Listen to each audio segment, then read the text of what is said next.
Did we jump for joys over the plays we saw? At Theatre for the New City, hailing from Australia, is Joanne Hartstone writing and performing in The Girl Who Jumped Off the Hollywood Sign. It might sound like familiar territory of young hopeful wanting to reach stardom in Hollywood and not quite making it. But what makes this particular version special is the quality of the performer, Joanne Hartstone. When she breaks into known and unknown songs to drive home the point of her reminiscences, she will break your heart with her voice, which is a combination of Alice Faye and Judy Garland. Her family life was tragic rather than dysfunctional, as she clearly loved her father, who did the best he could when her mom died in childbirth and the Depression hit. Backstage gossipy stories abound. Some I knew, but others were a surprise to me, and they will be to you too.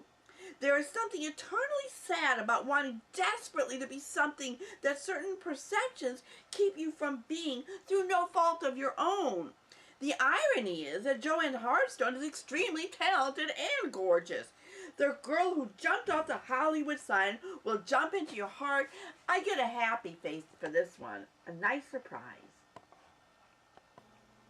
At La Mama, Split Britches is presenting Unexploded Ordinances, UXO, written by Lois Weaver, Peggy Shaw, and Hannah Maxwell, directed by Lois Weaver, performed by Lois Weaver, Peggy Shaw, with appearances by Topaz Chanteuse, Toby Levine, and created in collaboration with a fairly large group.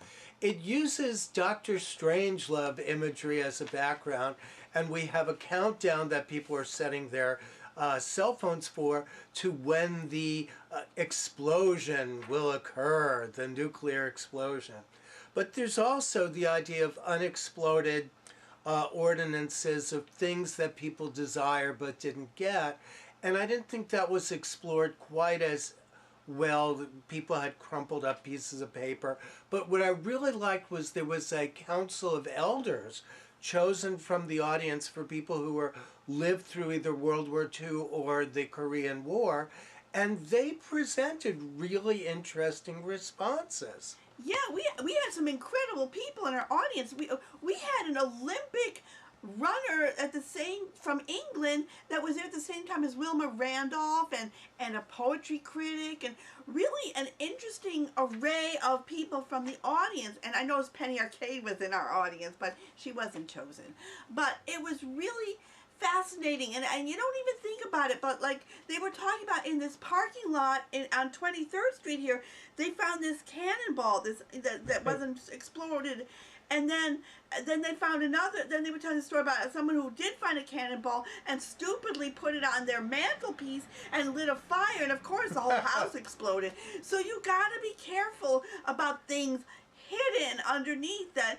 And with what's going on right now, with so the past hasn't completely exploded yet. It might. And Peggy Shaw and Lois Weaver, interspersed with Dr. Strangelove, they were, commenting on their own relationship as well, which is, very, we all just love them to pieces. So it was just charming. And so you could see this every single time because it's going to be different because you don't know who you're going to end up from the audience members. I just love this. I think the two of them are really great. I think some of their things didn't work out quite as smoothly as they or we would have liked. So I gave it a happy face minus, but they're always worth seeing. And I'm giving it a happy face just because it's live theater, so you never know what's going to happen. So in fact, the audience participating itself was an unexploded territory, if you think about it. You could get the last word, though. I liked it, too. Stephen Carl McCaslin's Memorare, is that it? I'm Jewish, what do I know from nuns and Catholic hymns?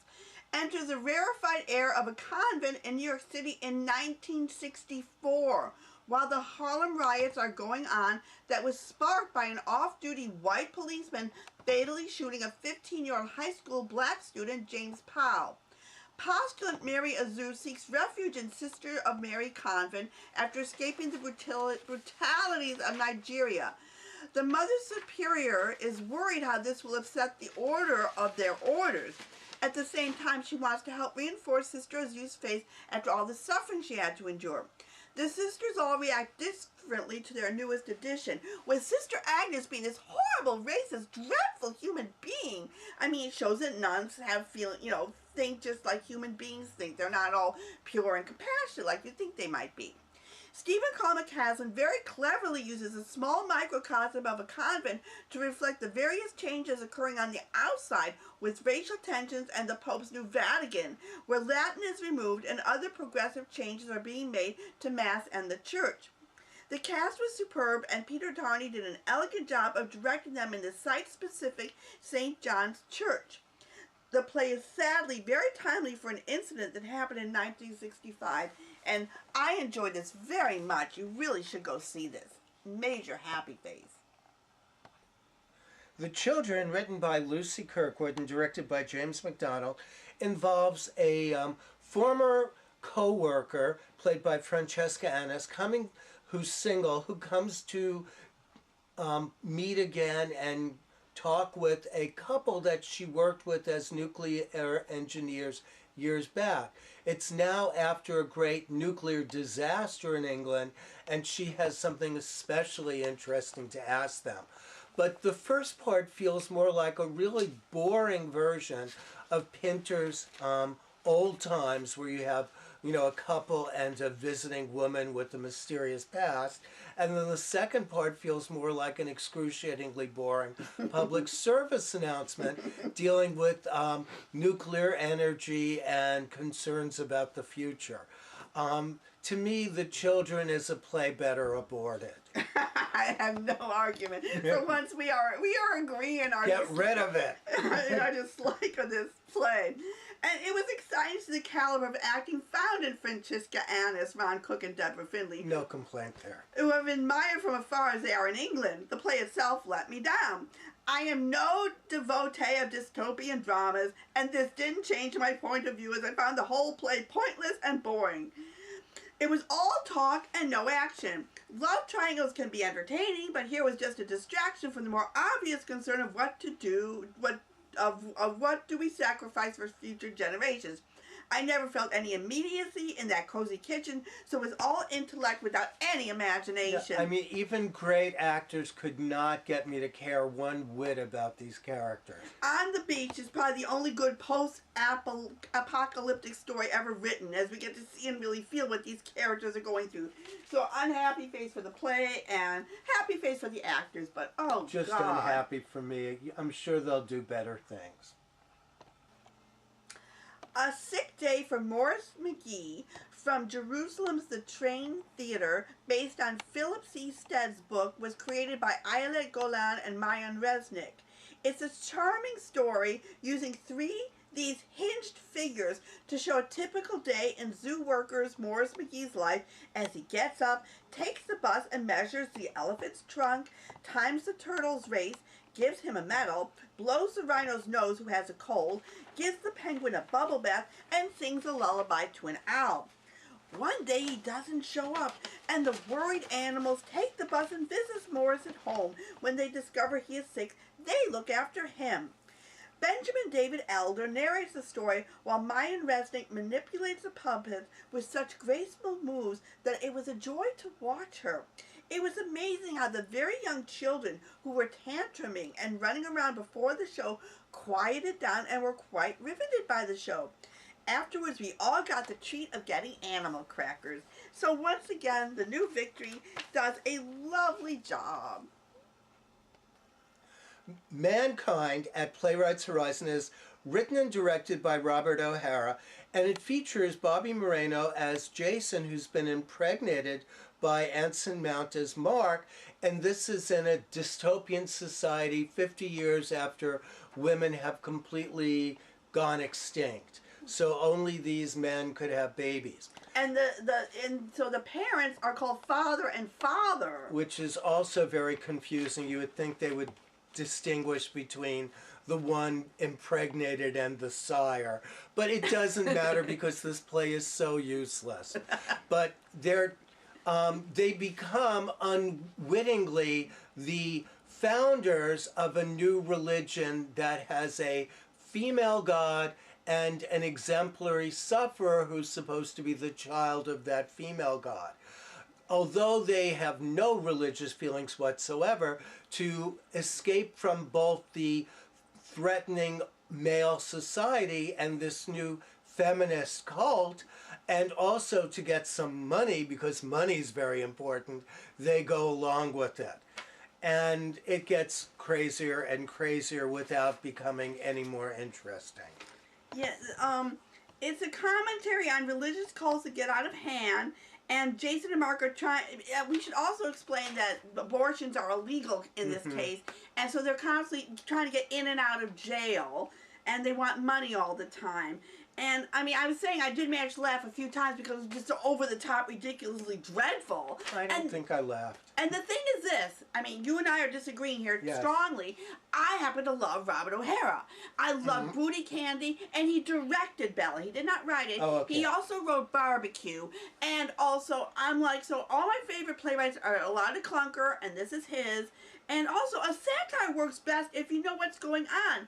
Was this supposed to be an indictment against men's treatment of women since they no longer exist? The way cults take over the person that it is based on, or the insatiable desire for money, or having control of your own body? I mean, it had a lot of targets and was kind of like shooting up in the air. But, you know, look. Not very sharp. No, but at least seeing Bobby Marino's underwear to me is worth the price of the ticket. And Andre the Shield, I love it. I mean, at one point, the men were given something to standing up and were supposed to read something. And I was sitting in my seat, I was bored, I was reading along, and I was told, no, only the men are allowed to read it. So it was like, even in the audience, the women were kind of they tried to eradicate the women in the audience too. It was ridiculous and not at all any good. I guess the point is mankind is not kind.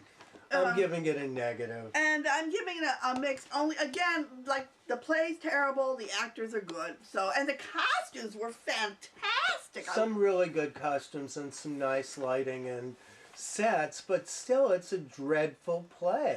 There's all these dystopian plays going on right now, and I think it's because we're all worried about the atom bomb because of various leaders of various countries. But guys with bigger buttons than they need. Yeah.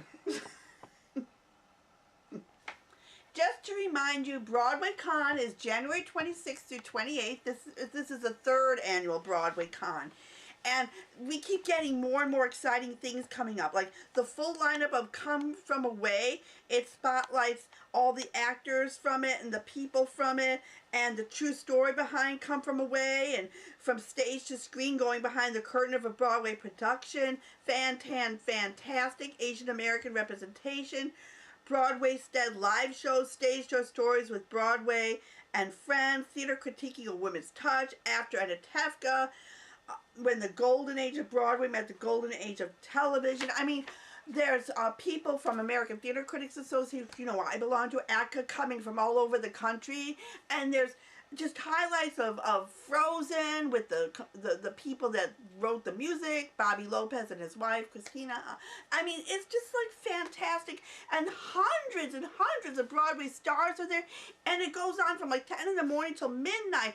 It is the most incredible experience. If you love theater, or you want to learn more about theater, or you want to brag your friends, and Lin-Manuel Miranda always shows up. He's going to come up with In the Heights. I'm telling you guys, I mean, as soon as more stuff comes in, I'm going to post it on my Facebook page. But really, truly, get tickets. You do not want to miss it. It comes once a year. It is fantastic. Farinelli and the King is based on the true story of the 18th century Italian castrato Farinelli and his interplay with Mad King Philip of Spain. In the 17th and 18th centuries, castrati were basically young boys who were singing in choirs for the glory of God and the King, whose voices, so they wouldn't change, were castrated before their voices changed, and they spent their entire lives singing like women. Farinelli was the most famous of them, and this play is based on part of his life. He's played by Sam Crane in the non-singing role, and Easton Davis, who's actually a countertenor, which is the closest thing you can get to a castrato today, since they're no longer making eunuchs out of male singers. Philip is played by Mark Rylance. It's a very well done play, probably the most beautiful stage set I've ever seen, done by candlelight. The costumes are spectacular, the sets are spectacular, the lighting is spectacular. It was an interesting way that they that they worked the Farinelli and the singing and the non-singing roles, because Sam Crane is not a singer. So they brought Easton Davis on stage, dressed exactly the way that Sam Crane was as Farinelli. They mimicked each other's gestures, and when Easton Davis was singing, Sam Crane just stood there with his mouth slightly open. Yeah, it was John Dove did the direction. It was very clever, and I don't know if we mentioned that it was written by Claire Von Campen, who everyone knows is the wife of Mark Rylance, and he should like his wife even more for giving such a plum part. I mean, really. That's just it. Mark Rylance is just this wonderful actor. He inhabits his characters with such tenderness that you just immediately feel for him. And Melody... The Melody Grove was so wonderful as playing the queen, who I think she really loved him, and that you don't usually find in royal marriages. And she really was trying to help this poor deluded person out, this poor mad guy out. It was just so beautifully done, and I like the way the fact that they had the acting one and the singing one, because this way you got the best of both worlds. It was an interesting shift. The storyline started out at the court of Philip, but then it moved into a more naturalist setting where they basically all went and lived in the woods for a year. That part I found a little metaphysical and a little less interesting. But Is it true, though? Yes, it is true. Okay. But it was sort of interesting seeing the juxtaposition between that great candlelit set with the wood paneling and the balconies and the musicians gallery, and that's also an interesting part. They actually let select audience members sit on the stage in the balcony area, so you are watching the stage and there's these people who are also part of the audience looking down on the action, and you're sitting there thinking, why isn't that me up there? At least I was. And also part of the cast was also an interfering doctor and a bombastic politician. And Farinelli's manager, who, was very unhappy to lose his main, meal ticket. Because the reality is, after Farinelli ended his career singing for Philip when Philip died, he never sang again. He could have gone back to the stage, but he decided to just throw in the towel and retire. And for me, this really poignant moment came at the end when Easton Davis and Sam Crane were alone on the stage, and Sam Crane talked about how he was going to give up singing, and he turned and he walked away towards the back of the stage, which was in darkness, and Easton Davis was still standing there, and he turned and he stretched his hand out to him as if to say, no, don't go. But Sam Crane just sort of turned his back on the talented singing part of him and walked into the darkness and just sort of disappeared off the stage. And that was another reason for this, for splitting up the staging like that, was because Sam Crane, the dichotomy of the person and the performer, and it really brought it home. Yes. I mean, this was just beautifully done. As I said, this is a history lesson not to be missed. And there's more that we talk about on Facebook. It's a very literate, thoughtful play. It doesn't have special effects. Well, except for the candles. Well, yeah. No, that's not a special effect. Which That's is a special. cool. That's a special lighting effect. But there's no CGI. There's no animals in animal costumes. It's really a play for adults. Go see it. This is Leslie DiLeo's review of The Good Adoptee, written and directed by Suzanne Bachner, performed by Anna Bridgeforth. The Good Adoptee is everything you want a solo show to be. Well-crafted, lovingly performed, and thoroughly entertaining. Anna Bridgeforth brings to sparkling life Suzanne Bachner's true tale of her search for her birth parents. It's a story that's touching, maddening, funny, poignant, poetic, and deeply personal. The set is simply 2 ottoman-sized alphabet blocks, and the main prop is a toy telephone that Ms. Bridgeforth makes great use of in her conversations with the adoption agency caseworker who is supposed to be helping her, but seems intent on driving her insane instead. She also portrays her loving and supportive mom, her loving and skeptical dad, as well as other characters who play key roles in her search for identity and existence. At 80 minutes, the show is a perfect length for the audience to experience every emotion evoked by this true story. And I felt that I witnessed something very special in this collaboration between real life and adoption advocacy. Happy Face Plus and the proceeds for this show benefit Access Connecticut, which is dedicated to helping adoptees in Connecticut access their original birth certificates. I caught up with Lois Weaver at the Innovative Theater Awards in September, where her and Peggy Shaw got the Artistic Achievement Award, and I talked to her about her latest project, which was going to be, and now it is, Unexploded Ordinances.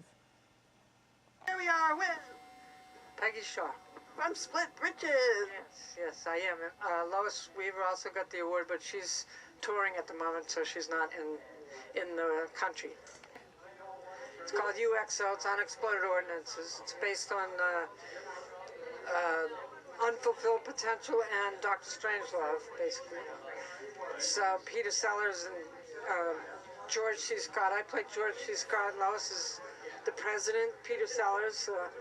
It's a pretty wild show. We use it, we perform as well as do social engagement with the audience. They become our council of elders, the audience, our generals. Sorry. Do you have Andy Devine also riding a torpedo? No, I wish. No, we don't. It's like exactly what's going on now in the world. It's Trump. I mean, today. It's like today. Oh, I know. Dr. Strangelove does have a lot of irony and humor in it, although it's not so funny right now. But the only way we can stay sane is to laugh. Absolutely. That's why I do theater, is to stay sane, so that I can write material and make the world hear my stories. Because I feel like we all have, and that we all have so many stories and details inside of us that are really beautiful, and that so me and Lois are always teaching in order to get those stories out and to make women realize, and men too, how important the details of their lives are and how beautiful it is. I agree. Yeah, and seeing our shows with all the way I forget all my lines all the time, the way we do our shows about whatever we're going through, like the last solo show I did was about having my stroke. I had a stroke, and so my last show was about having a stroke, and it was really funny. And people, when they see our shows, they feel like, hey, I could do that. That's a big compliment to me. It started with our use of the word amateur, because amateur means to do something with love. So we just do shows with love and desire, that's all. Here is Kristin Hardwick's review of the civilian theater company's The Undertaking. Is a seemingly mystical work. Questions of mortality in today's age are unveiled as the difficult layers of dying are brought to light. Playwright Steve enlists a close-to-death survivor, Lydia, to help him further understand what it was like to be on the brink of death. Lydia will do the interview only if Steve agrees to share his research findings with her. In doing so, though, vignettes of video projections, impersonations, and audio recordings, Steve discovers that Lydia is not the only one being enlightened, which may be beneficial to him beyond just this play. The talented Miss Seek and Mr. Dominguez portray the various interviewees with their impersonations of said characters being quite realistic. Can't talk. One may find it easy to disengage in the story as the present-day characters spend lengths of time on their self-involved banter. Hang in there, though. Everything said and seen is for a reason and well worth the wait, and Kristin gives this a happy face. More on Facebook, and maybe more next show, February 3rd.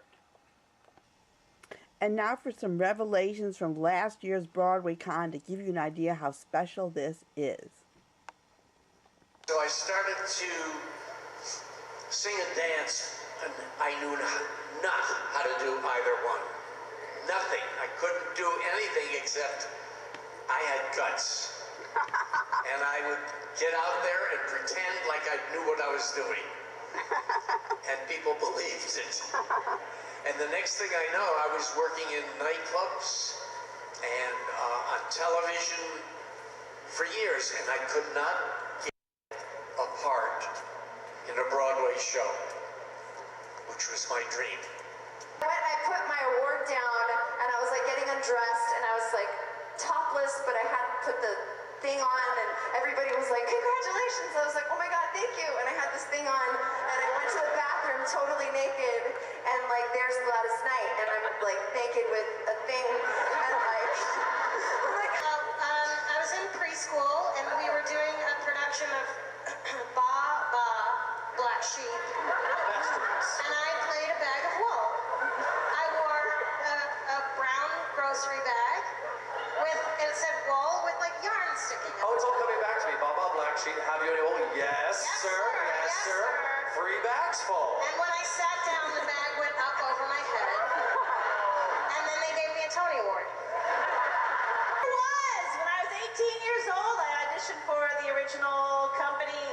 first national tour of La Cage au Fall. Yeah, you did. And I will show you now the difference between how a showgirl walks and how a drag queen walks. This is how a showgirl walks.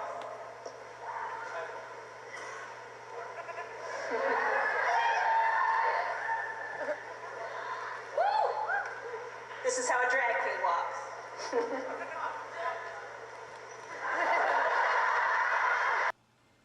And here are the shows that we mentioned on our show and where to find them.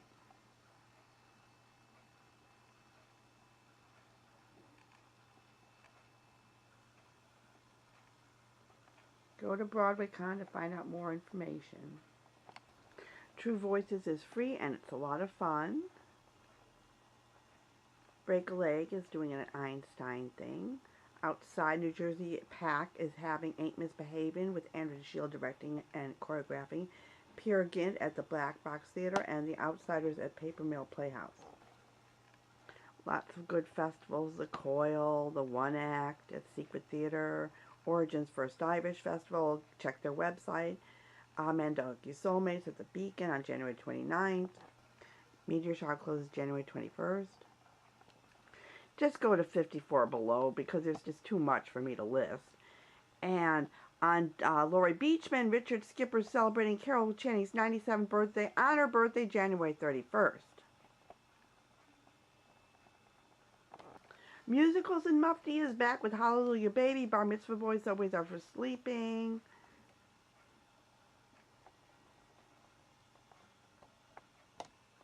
Lyrics and Lyricists at 92nd Street Y with Jonathan Groff.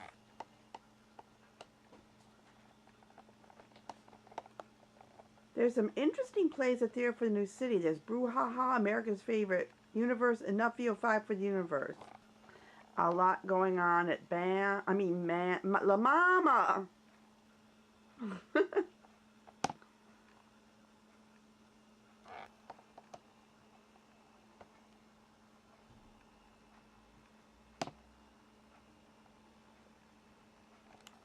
Some plays that we'll be seeing and talking about on our next show. And these are clothes that we reviewed on the Facebook page only. Go to Parody where there's even more to discuss. Don't forget to pick up your Performing Arts Insider, the Cultural Heartbeat of New York City, and next show is February 3rd. And go to our Facebook page to find out more information.